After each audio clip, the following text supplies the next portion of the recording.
வணக்கம் தமிழுறவுகளே, ஊர்க்குருவி தளத்துக்குள்ளே உங்களை அன்போடு அழைத்து நிற்கின்றோம்.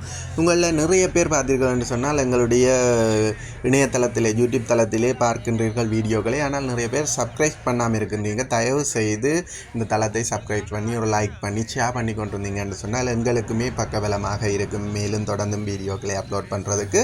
நேற்று இரவு சாவகச்சேரி நுணாவில் பகுதியிலே மன்னார் சென்ற மக்களால் ஒரு வீதி தடை போராட்டம் ஒன்று இடம்பெற்றிருந்தது. போக்குவரத்து பிரதான பாதையை வழிமறைத்து போக்குவரத்து வாகனங்களை வழிமறைத்து ஒரு போராட்டத்தில் ஈடுபட்டிருந்தார்கள்.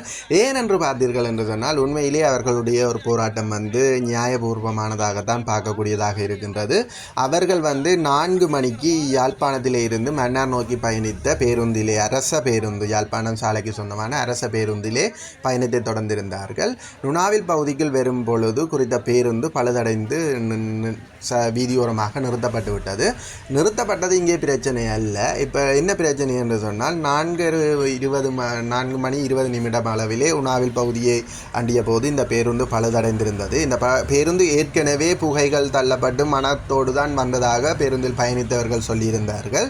அந்த பேருந்து நிறுத்தப்பட்டவுடன் இவர்கள் தொழில்நுட்ப பிரிவுக்கு அறிவித்து அவர்கள் பார்த்து இந்த பேருந்து தொடர்ந்து இயக்க முடியாது, இன்ஜின் சீஸ் ஆகிட்டுது என்று சொல்லி பேருந்தை கட்டி இழுத்து கொண்டு போகிறதுக்கு இவர்கள் தயாரான பொழுது அந்த மக்கள் தங்களுக்கு மாற்று ஏற்பாட்டை செய்து தந்துவிட்டு பேருந்தை கொண்டு செல்லுமாறு பேருந்தை மறைத்து வைத்திருந்தார்கள்.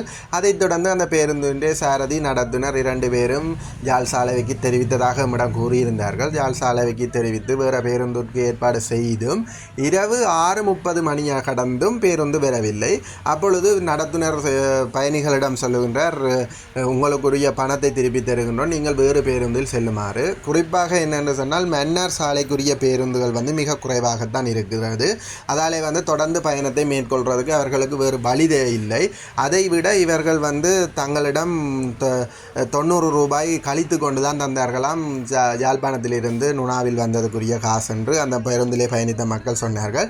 இதைத் தொடர்ந்து சம்பவ இடத்துக்கு விரைந்த சாவகச்சேரி போலீசார் முதலில் போராட்டக்காரர்களை வீதியோரம் நிறுத்திவிட்டு வாகனங்களை செல்ல அனுமதித்திருந்தார்கள். அந்த போராட்டத்தில் ஈடுபட்ட பெண்மணி என்ன சொல்லுகிறார் என்று பாருங்கள். ஒரு அரை மணி நேரம் தான் ஓட்டோம். இங்கே பஸ் புகையாக தான் வந்தது. சரி, நாங்கள் நிற்கல சரி பண்ணுறேன்னு சொன்னாங்க. சரி பண்ணவங்க பார்த்தா சரி முடியாதுன்னு சொல்லியிருந்தா நாங்கள் வேறு பஸ்ஸில் ஏறி போயிருக்கோம். மன்னாடி பிறகு நாங்கள் வேறு இடங்களுக்கு தானே போகணும். அப்போ இவ்வளோ நேரம் வச்சுட்டு இப்போ ஒரு அரை மணி நேரத்துக்கு முன்னுக்கு தான் போகிறவங்க போங்க வேறு பஸ்ஸில்னு சொல்லிட்டு சீட்டு கொடுத்துட்டு அதே 90 ரூபான்னு சொல்லி சார்ஜ் பண்ணி தான் கொடுத்தாங்க. அப்போ நாங்கள் சொன்னோம், எதுக்கு இந்த காசை நீங்கள் பிடிக்கிறீங்க? நாங்கள் இதை தாண்டி வேறு இடத்துக்கு போகும்போது நாங்கள் ஆட்டோ தானே பிடிச்சி போகணும். பிள்ளைங்க பசியும் பட்டினியுமா கடைசியான ஒரு புள்ள ஒன்று இருக்குது. நடு ரோட்டில் உட்காந்துருந்தா அதுக்கு வீடியோ எங்கிட்ட இருக்குது. மன்னார்லேருந்து வேறு இடங்களுக்கு போகிறவங்களுக்கு என்ன பதில்? இதில் சரியான ஒரு பதில் எடுக்கணும். ஏன்னா மன்னார்லேருந்து எவ்வளோ தூரம் பஸ் இல்லைன்னா சரியான விதத்தில் அந்த பஸ் ஆராய்ச்சி பார்த்து தான் நீங்கள் எடுத்து இருக்கணும். பஸ்ஸுக்கு சரியாக தண்ணி விடலை. அங்கேருந்து வந்தீங்க? நாங்கள் மன்னார்லேருந்து வந்திருக்கோம். இது யாழ்ப்பாணத்துலேருந்து திருப்பி வந்தீங்களா இல்லை மன்னார்லேருந்து? மன்னார்லேருந்து காலையில் நாங்கள் இப்போ ஜப்னாலேருந்து மறுபடியும் போகிறோம். மன்னாருக்கு போகிறோம்.